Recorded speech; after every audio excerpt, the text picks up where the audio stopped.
슬퍼하느냐 왜 걱정하느냐 무엇 두려워하느냐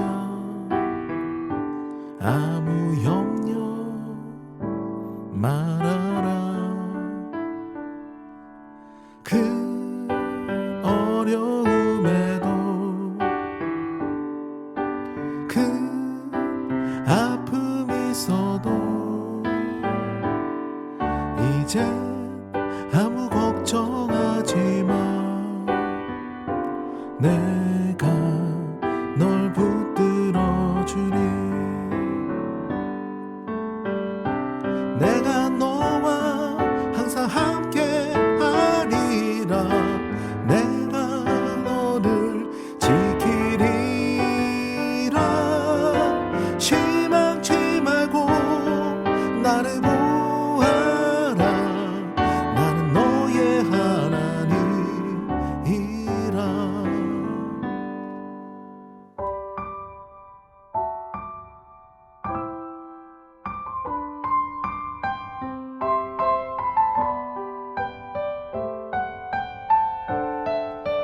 왜 슬퍼하느냐 왜 걱정하느냐 무엇 두려워하느냐 아무 염려 말아라 그 어려움에도 큰 아픔이 있어도 이제 아무 걱정하지 마 내가 널 붙들어 주리 내가 너와 항상 함께 하리라 내가 너를 지키리라 실망치 말고 나를 보아라 나는 너의 하나님이라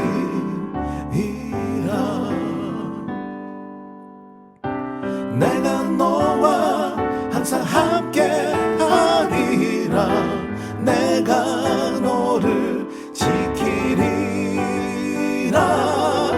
실망치 말고 나를 보아라 나는 너의 하나님이라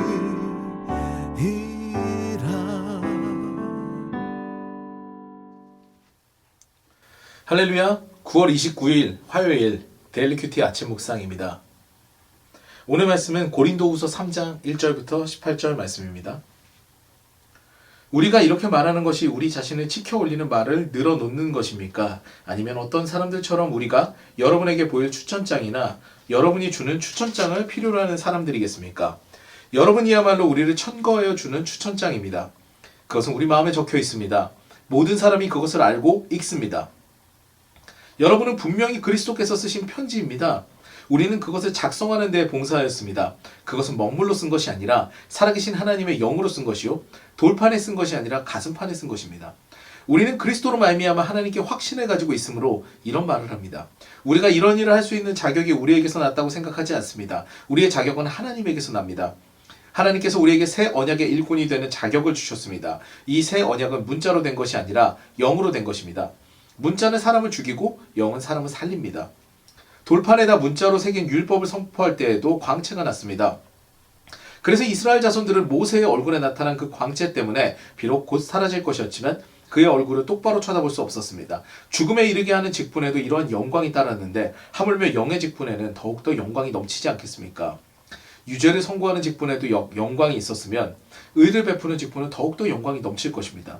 참으로 이런 점에서 지금까지 영광으로 빛나던 것이 이제 훨씬 더 빛나는 영광이 나타났기 때문에 그 빛을 잃게 되었다고 하겠습니다. 잠시 있다가 사라져버릴 것도 생길 때에 영광을 입었으니 길이 남을 것은 더욱 영광 속에 있을 것입니다. 우리는 이런 소망을 가지고 있으므로 아주 대담하게 처신합니다. 모세는 이스라엘 자손이 자기 얼굴의 광채가 사라져가는 것을 보지 못하게 하려고 그 얼굴에 너울을 썼지만 그와 같은 일은 우리는 하지 않습니다. 그런데 이스라엘 백성의 생각은 완고해졌습니다. 그리하여 오늘날에 이르기까지도 그들은 옛 언약의 책을 읽을 때 바로 그 너울을 벗지 못하고 있습니다. 그 너울은 그리스도 안에서 제거되기 때문입니다. 오늘날까지도 그들은 모세의 글을 읽을 때 그 마음에 너울이 덮여 있습니다. 그러나 사람이 주님께로 돌아서면 그 너울은 벗겨집니다. 주님은 영이십니다. 주님의 영이 계신 곳에는 자유가 있습니다. 우리는 모두 너울을 벗어버리고 주님의 영광을 바라봅니다. 이렇게 해서 우리는 주님과 같은 모습으로 변화하여 점점 더 큰 영광에 이르게 됩니다. 이것은 영이신 주님께서 하시는 일입니다. 아멘. 오늘 말씀을 읽기 전에 우리는 먼저 고린도 교회와 바울의 관계에 대해서 먼저 살펴볼 필요가 있습니다. 그다지 편하지 않았지요. 바울이 개척한 교회였는데도 그랬습니다. 왜냐하면 가장 세속적인 도시, 향락과 쾌락이 넘치는 도시가 그 당시 고린도였거든요. 이 고린도 무역도시인데 인간적인 그런 지식들이 굉장히 넘치는 도시였습니다. 그렇기 때문에 자의적인 판단이 많았습니다. 비판하는 거죠. 그러니까 고린도 교회에서 사도 바울을 봤을 때는 사도 바울은 그렇게 굉장히 세련된 목회자로 보이지 않는 거죠. 어떤 교회에서 이제 담임 목사님이 청빙을 할 때 여러 가지 조건을 이제 제기되는데 담임 목사님이 이제 은퇴를 하셔야 돼서 다른 목회자를 청빙을 하는 상황이 됐습니다. 근데 어떤 장로님께서 그 청빙되어야 되는 조건 한 10가지 정도를 이제 사람들에게 이해시키기 위해서 가져갔다고 합니다. 첫 번째 조건이 정말 좋은 목사님이 계시는데 한 10가지 정도의 문제점이 있다라는 얘기를 한 거죠. 첫 번째는 뭐 정규 신학교를 나오지 않았다. 뇌전증을 앓고 있다. 간질이죠. 뇌전증은. 그리고 말이 어눌하고 외모가 추레하고 그런데다가 조그만 개척교회를 섬기고 있고 한 교회에서 오래 머무는 법이 없고 뭐 이런 식으로 조건을 나열했답니다. 박사학위도 없고 막 이렇게 얘기를 하니까 사람들이 그런 질이 나쁘고 격이 떨어지는 목사님은 우리 교회에 모실 수 없습니다. 이제 청빙위원회에서 이렇게 얘기를 했겠죠. 근데 이 이제 청빙위원장 장로님께서 이런 얘기를 하셨다고 합니다. 여러분이 지금 이 보셨던 이 조건의 목사님은 여러분이 너무 좋아하시는 사도 바울 목사님입니다. 이렇게 얘기를 했다는 얘기죠. 사도 바울의 모습은 그다지 인기가 있는 모습이 아니에요. 막 뇌전증, 간질이 있어가지고 발작도 하고 그런데다가 말도 어눌하고 외모가 추레하고 그러다 보니까 고린도 교회의 그 지성인들은 사도 바울이 성에 안 차는 겁니다. 우리는 저런 사역자보다는 나는 학식이 높았던 아볼로를 따르겠다. 아 무슨 소리냐. 예수님의 수제자다. 베드로를 따르겠다. 아니다. 나는 그 누구도 따르지 않고 다른 예수님의 행적을 쫓았던 다른 제자들을 따르겠다. 그리스도파로 가겠다. 그래서 거짓 교사들이 막 파헤치는 곳이 그것이 고린도 교회였습니다. 그렇기 때문에 고린도 교회에서는 바울에게 추천서를 요구했는지도 모르겠습니다. 그렇기 때문에 바울이 굉장히 자기 자신을 어필하는 모습들을 많이 보여요. 고린도전서에서도 9장에 보면은 바울이 자신을 어필을 합니다. 1장부터 4장까지도 그렇죠. 이런 상황입니다.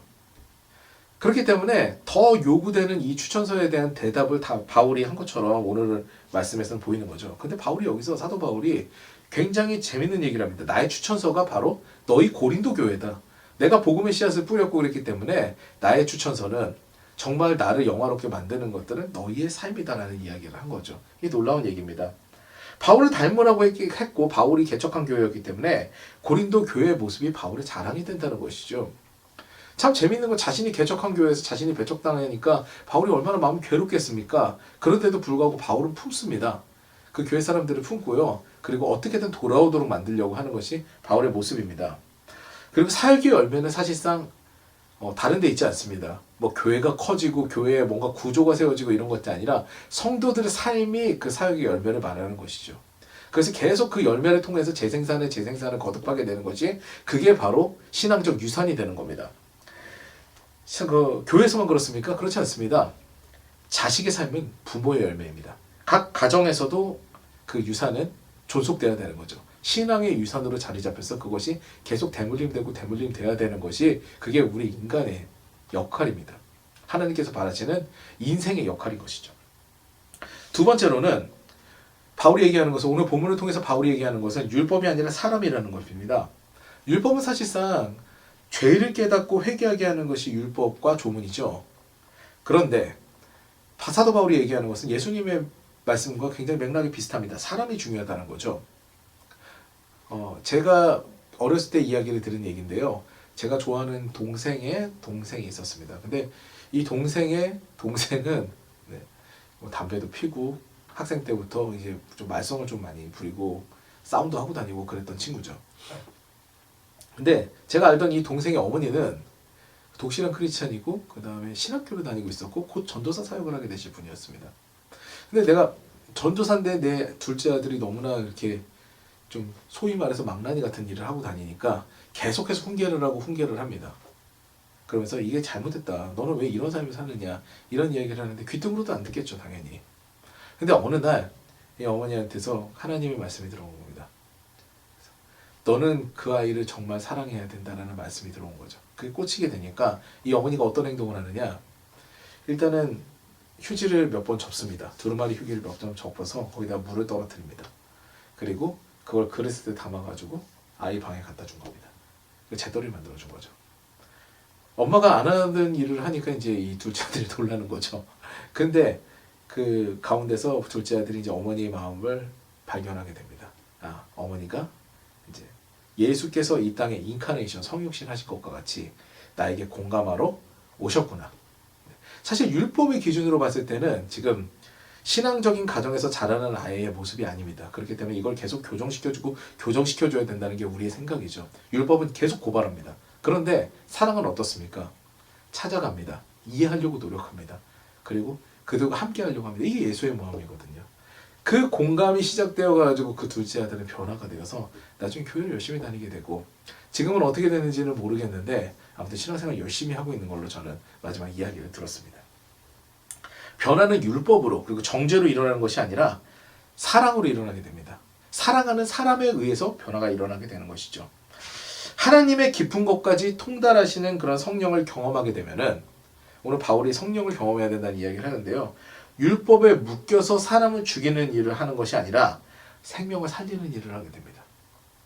그러니까 성령에 사로잡힌 사람은 자꾸 정죄하고 비판하면서 이게 잘못됐으니까 너는 거기서 끌어내려줘라. 다른 사람 막 동원해가지고 이 사람 잘못됐다. 이 사람 끌어내자. 고린도 교회는 더 재밌습니다. 바울이 개척한 교회인데도 바울을 쫓아내려고 합니다.